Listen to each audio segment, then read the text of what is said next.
చేసుకునే కాకుండా దేవుణ్ణి ఒక బైబిల్ వాక్యాలు ఒక 2-3 వాక్యాలు వచనాలు మీకు చెప్తా. ఒకటి, పుట్టినరోజు సందర్భంగా తల్లిదండ్రులు ఏ విధంగా పిల్లలు పెంచాలి అనే విధానానికి వస్తే, ఆదికాండంలో అబ్రహాము కుమారుడు ఈసాకుకు ఏశావు యాకోబు ఇద్దరు అన్నదమ్ములు. అయితే ఏశావుకు తండ్రి ఈసాకు వయసు మీరిన తర్వాత ఒక ఆలోచన వచ్చింది. ఏం ఆలోచన అంటే, నా కుమారులకు నేను నా దగ్గర ఉన్న శక్తి అంతా అతనికి ఇవ్వాలి. ఎవరికి ఇవ్వాలి? పెద్ద కుమారునికి ఇవ్వాలి, ఏశావు ఇవ్వాలి అనే తలంపు ఈసాకుకు వచ్చినప్పుడు, కుమారా నీవు అడవికి వెళ్ళి మంచి వేటాడిన జంతువును కోసి అతి మాంసాన్ని నాకు మంచిగా వండి తినబెడితే నా దగ్గర ఉన్న ఆశీర్వాదాలు మొత్తం నీకు ఇస్తా అని చెప్పి పెద్ద కుమారునికి చెప్పిండు ఈసాకు భార్య రిబకా దూరం నుంచి ఈ మాటలు విన్నప్పుడు ఆమెకి ఏమనిపించిందంటే, అయ్యో పెద్ద కుమారుడు అడవి ప్రాంతాలలో పోయి వేటాడతాడని చెప్పి మాంసానికి ఆశపడి ఇట్లా చెప్తున్నాడు. అయితే మన చిన్నోడు ఏం కావాలి? అందుకని చెప్పి చిన్న కుమారునికి తండ్రికి తెలియకుండానే రిబకమ్మ, కుమారా నీ అన్నకు మొత్తం ఉపదేశాలను బోధించి అతనికి ఉన్న శక్తులన్నీ నీ పెద్దన్నకి ఇస్తా అని చెప్పి మాటిచ్చాడు. కనుక నువ్వేం చెయ్యి, నీ అన్న అడవికి పోయి వేటాడి వచ్చేటల్లకల్లా ఇంటికి ఆడున్న మనం అందరూ ఉన్న మేకను కోసి మంచి మాంసాన్ని తీసుకొస్తే ఆ మాంసాన్ని నేను వండుతా మంచిగా చేసి నీ తండ్రి కొట్ట పోయి అప్పుడు నీకు ఆ దీవెనలన్నీ ఇస్తాడు, నువ్వు మంచిగా అయితే కుమారా అని చెప్పి కపట ప్రేమ చూపెట్టి తల్లికి పుట్టిన కుమారులు ఇద్దరు. ఏశావు పెద్దోడైతే ఈసాకు యాకోబు చిన్నోడు. కానీ తన తల్లి ఒక కుమారునికి ఒక రకంగా చూసింది ప్రేమ, చిన్న కుమారునికి ఒక రకంగా చూసింది. భూలోకంలో కూడా తండ్రి ప్రేమ ఎప్పుడు కూడా పెద్ద కుమారుని మీదనే ఉంటుంది, తల్లి ప్రేమ ఎప్పుడు చిన్న కుమారుని మీద ఉంటుంది.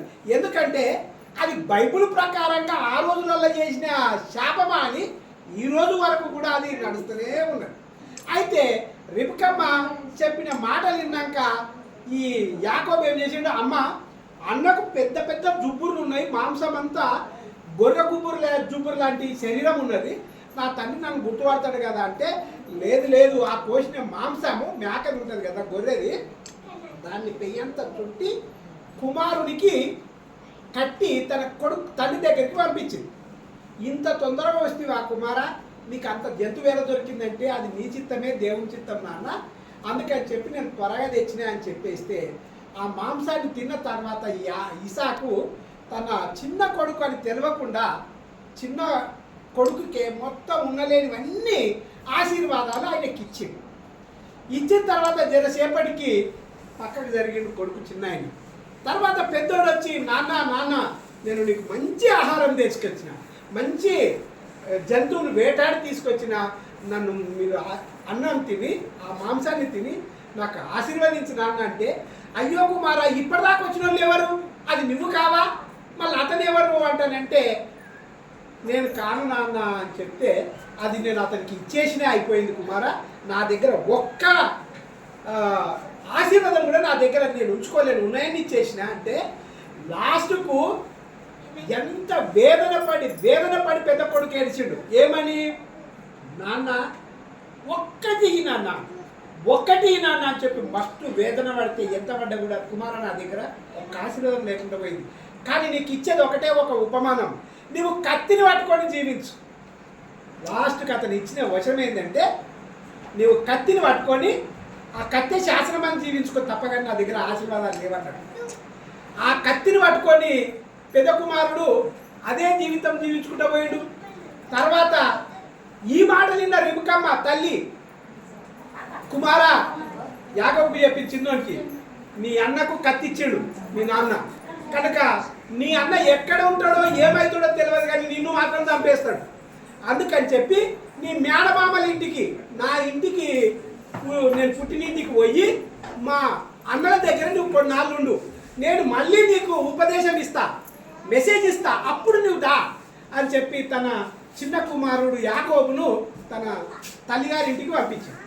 అక్కడ అతడు వాళ్ళ మేనమామ బిడ్డలను చేసుకొని ఇద్దరు పెళ్లిళ్ళు చేసుకొని కష్ట నష్టాలు అనుకుంటూ అనుభవించి తిరిగి వచ్చేటప్పుడు తన అన్నకు ఉపదేశం ఇస్తే ఏడ చంపుతాడో అని చెప్పి భయము అతనికి పుట్టి అక్కడ వెళ్ళి నుంచి తిరిగి వచ్చిన దాకా కూడా అతనికి లేదు. భయం అనేది శరీరంలో ఇమిడిపోయింది. కనుక పెద్ద పెద్ద జంతు మందలను, మేకల మందలను గిఫ్ట్గా ఇచ్చి అన్నకి ఇస్తే, అన్న లాస్ట్కి వచ్చిన తర్వాత, అన్న దగ్గరికి తమ్ముడు వచ్చిన తర్వాత కొట్టి చంపుతాడేమని చెప్పి చిన్నోడికి భయం. కానీ నా తమ్ముడు నా దగ్గరికి వచ్చిండు ఈ నాళ్లకు అని చెప్పి ఇట్లా అతుక్కొని అతని ప్రేమ చూస్తే వెలకట్టలేని ప్రేమ. అందుకని చెప్పి ఈ ఉదాహరణ ఇప్పుడు తల్లిదండ్రుల పెంపకం గురించి నేను చెప్పిన.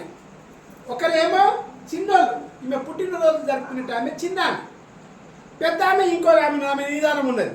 కనుక తల్లిదండ్రులు మీరిద్దరు ఎవరిని పెంచాలి? ఇద్దరిని పెంచాలి, సమానంగా పెంచాలి.